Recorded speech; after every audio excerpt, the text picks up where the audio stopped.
ಯಾಕೆ ಪದೇ ಪದೇ ಫೋನ್ ಮಾಡ್ತಿದಾರ ಅಜ್ಜಿ? ನಾನು ಮನೆ ಬಿಟ್ಟು ಎಲ್ಲೋ ಹೋಗ್ಬಿಟ್ಟಿದ್ದೀನಿ ಅನ್ನೋ ಆತಂಕ. ಅಂದ್ರೆ ನೀವಿಲ್ಲಿ ಬಂದಿರೋದು ಯಾರಿಗೂ ಹೇಳಿಲ್ವಾ? ಅದಕ್ಕೆ ಟೆನ್ಷನ್ ಮಾಡ್ಕೊಂಡು ಫೋನ್ ಮಾಡ್ತಿದ್ದಾರೆ ಅನ್ಸುತ್ತೆ. ಮೊದಲು ಫೋನ್ ರಿಸೀವ್ ಮಾಡಿ.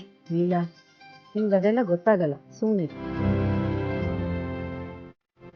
ಕೆರಿಯರ್ ನೀವು ಬುದ್ಧಿ ಹೇಳ್ಬೇಕು ಅಂತದ ನೀವ್ ಹೀಗ್ ಮಾಡಿದ್ರೆ. ಒಂದ್ ನಿಮಿಷ ನನ್ನ ಮಾತು ಕೇಳಿ. ಅಮ್ಮ ಫೋನ್ ಯಾಕೆ ಪಿಕ್ ಮಾಡ್ತಲ್ಲ?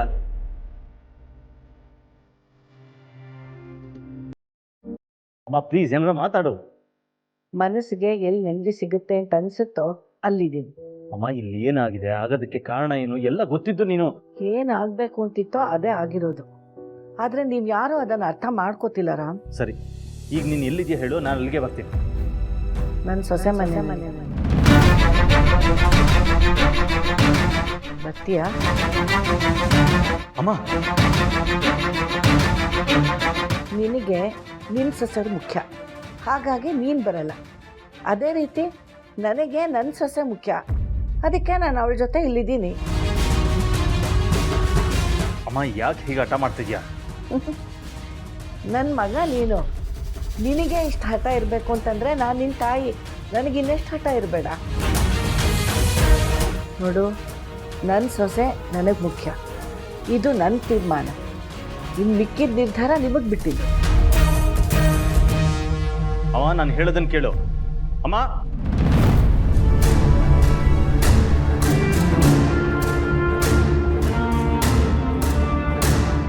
ಅಪ್ಪ, ಅಜ್ಜಿ ಎಲ್ಲಿದ್ದಾರಂತೆ? ಏನು ಹೇಳಿದ್ರು? ಅವ್ರು ಲೀಲಾ ಮನೆ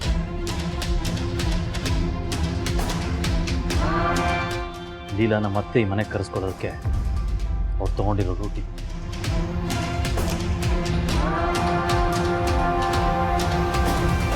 ಎಜೆ ಮುಂದೆ ಅವರಾಗೆ ಬರ್ತಾರೆ. ಒಂದು ವೇಳೆ ಬರಲಿಲ್ಲ ಅಂದರೆ? ಜೀವನದಲ್ಲಿ ನಂಬಿಕೆ ಮುಖ್ಯ, ಅದನ್ನು ಯಾವತ್ತೂ ಕಳ್ಕೊಬೇಡ.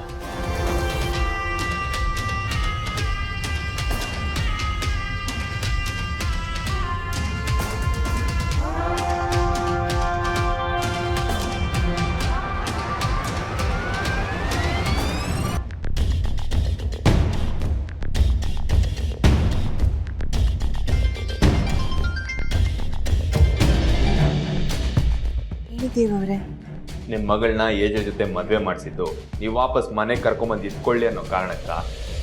ಚಿಚ್ಚೆ, ನನ್ನ ಉದ್ದೇಶ ಅದಲ್ಲ. ನನ್ನ ಮಗಳು ಆ ಮನೆಯಲ್ಲಿ ಮಹಾರಾಣಿ ಥರ ಇರಬೇಕು, ಎಲ್ಲ ಅಧಿಕಾರನೂ ಅವಳಿಗೆ ಇರಬೇಕು, ನಮ್ಮ ಕನಸು ನನಸಾಗಬೇಕು ಅಂತ. ಇದನ್ನೇ ತಿರುಕನ್ ಕನಸು ಅನ್ನೋದು. ಅಯ್ಯಯ್ಯ, ಇದ್ಯಾಕೆ ಹೀಗೆ ಹೇಳ್ತಾ ಇದ್ದೀರಾ? ನಾನು ಕಷ್ಟಪಟ್ಟು ನಿಮ್ಮ ಮಗಳನ್ನ ಆ ಮನೆಗೆ ಸೇರಿಸಿದ್ರೆ ನೀವು ಕೊಬ್ನಲ್ಲಿ ವಾಪಸ್ ನಿಮ್ಮ ಮನೆಗೆ ಕರ್ಕೊಂಬಂದಿದ್ದೀರಲ್ಲ, ಏನಿದು? ಏನ್ ನೀವು ಚಾಲೆಂಜ್ ಮಾಡಿ ಬಂದಿದ ತಕ್ಷಣ ಏಜೆ ಮನೆಯವ್ರು ನಿಮ್ಮ ಮಗಳನ್ನ ವಾಪಸ್ ಕರ್ಕೊಂಡು ಹೋಗ್ಬಿಡ್ತಾರೆ ಅನ್ಕೊಂಡಿದ್ದೀರಾ? ಹಲೋ ಇನ್ಸ್ಪೆಕ್ಟ್ರೆ, ನಾನು ಅದಕ್ಕೂ ಒಂದು ಮಾಸ್ಟರ್ ಪ್ಲ್ಯಾನ್ ಮಾಡಿದ್ದೀನಿ. ಏಜೆ ತಾಯಿ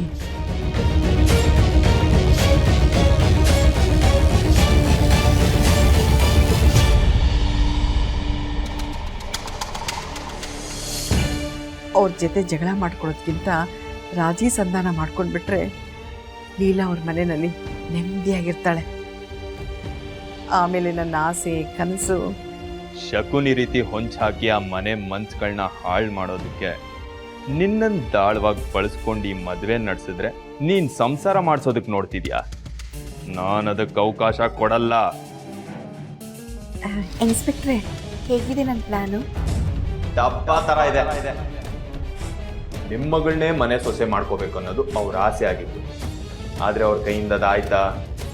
ಇಲ್ಲ ತಾನೆ? ಅದಕ್ಕೂ ನಾನೇ ಬರ್ಬೇಕಾಗಿ. ಬೆಟ್ಟ ಕಡಿಯಕ್ಕೆ ಹೋಗಿ ಬಂಡೆನ್ ಮೈ ಮೇಲೆ ಬೀಳಿಸ್ಕೊಂಡಿದ್ದೀರಾ, ಇನ್ ನಿಮ್ಮನ್ನ ದೇವ್ರೇ ಕಾಪಾಡಬೇಕು. ಅಯ್ಯಯ್ಯೋ, ನಾನು ಆ ದೇವ್ರಿಗಿಂತ ಈ ದೇವ್ನೇ ಜಾಸ್ತಿ ನಂಬಿರೋದು. ಇದನ್ನೇ ಹೇಳೋದು ಬೆಂಕಿ ಬಿದ್ದಾಗ ಬಾವಿ ತೋಡೋದು ಅಂತ. ಈಗ ಲೀಲಾ ಆ ಮನೆ ಸೇರಬೇಕು. ಈಗ ನಾನು ಏನು ಮಾಡಬೇಕು ಹೇಳಿ? ಸರಿ ಸರಿ, ನಾನು ಹೇಳ್ದಾಗ ಕೇಳಿದ್ರೆ ಎಲ್ಲ ಸರಿ ಹೋಗುತ್ತೆ.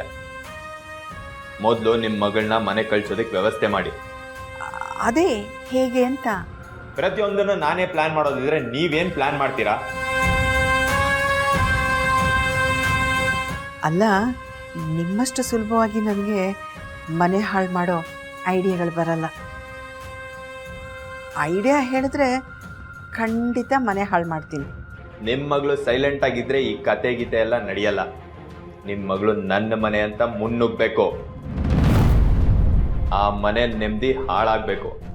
ಏಜೆ ಮನೆಯವ್ರು ಮರ್ಯಾದೆಗೆ ಹೆದರಿ ಆಗ ಸೈಲೆಂಟ್ ಆಗ್ತಾರೆ. ಆಗಲೇ ನಿಮ್ಮ ಮಗಳಿಗೆ ಆ ಮನೇಲೊಂದು ಸ್ಥಾನ. ಪ್ಲ್ಯಾನ್ ಏನೋ ಸೂಪರ್ ಇನ್ಸ್ಪೆಕ್ಟ್ರೆ, ಆದರೆ ನನ್ನ ಮಗಳು ನನ್ನಷ್ಟು ಒಳ್ಳೆ ನಟಿ ಅಲ್ವಲ್ಲ. ಅವಳಿಂದ ಇಂಥ ಒಂದು ಪರ್ಫಾರ್ಮೆನ್ಸು ಸಾಧ್ಯ ಆಗಲ್ಲ. ನೋಡಿ, ಬೇರೆ ಏನಾದರೂ ಪ್ಲ್ಯಾನ್ ಮಾಡಿ ನಾನು ಪ್ರಯತ್ನ ಪಡ್ತೀನಿ. ಸರಿ, ನಾನು ವ್ಯವಸ್ಥೆ ಮಾಡ್ತೀನಿ ಬಿಡಿ.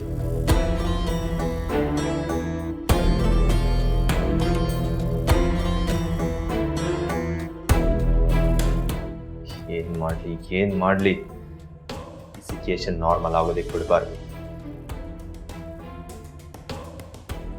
ನಿನ್ನ ಘನತೆ ಗೌರವದ ಜೊತೆ ಆಟ ಆಡಿ ಆ ಲೀಲಾನ ನಿನ್ನ ಮನೆಗೆ ಸೇರಿಸ್ತೀನಿ ಅಜಯ್.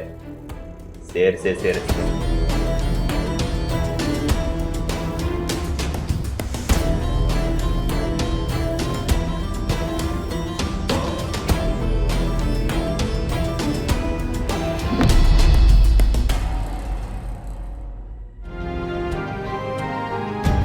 ನನ್ನ ಮಗ ನೀನು, ನಿನಗೆ ಇಷ್ಟು ಹಠ ಇರಬೇಕು ಅಂತಂದ್ರೆ ನಾನು ನಿನ್ನ ತಾಯಿ, ನನಗೆ ಇನ್ನೆಷ್ಟು ಹಠ ಇರಬೇಡ. ಇದು ನನ್ನ ತೀರ್ಮಾನ. ಇನ್ನು ಮಿಕ್ಕಿದ ನಿರ್ಧಾರ ನಿಮಗೆ ಬಿಟ್ಟಿದ್ದು.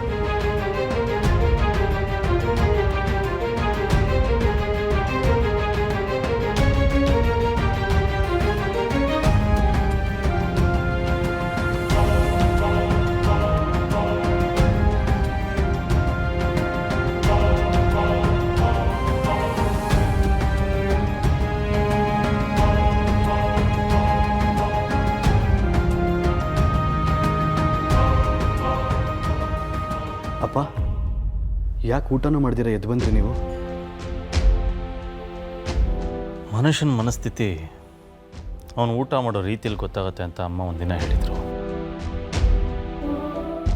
ಅವತ್ತಿಂದ ಇವತ್ತಿನವರೆಗೂ ಪ್ರತಿದಿನ ಒಂದು ಹೊತ್ತಾದರೂ ಎಲ್ಲರೂ ಒಟ್ಟಿಗೆ ಕೂತ್ಕೊಂಡು ಊಟ ಮಾಡ್ತಿದ್ವಿ. ಅಷ್ಟೇ ಅಲ್ಲ, ಅಮ್ಮ ಹೇಳಿದಾಗೆ ನಿಮ್ಗಳ ಮನಸ್ಸಲ್ಲಿರೋ ಪ್ರಾಬ್ಲಮ್ಗಳನ್ನ ತಿಳ್ಕೊಳ್ಳೋ ವೇದಿಕೆ ಆಗಿತ್ತದು. ನನ್ನ ಮಗನಿಗೆ ಅದನ್ನೆಲ್ಲ ಸರಿ ಮಾಡೋದಕ್ಕೆ ಸುಲಭವಾದ ದಾರಿನೂ ಅಲ್ಲೇ ಸಿಕ್ತಿತ್ತು.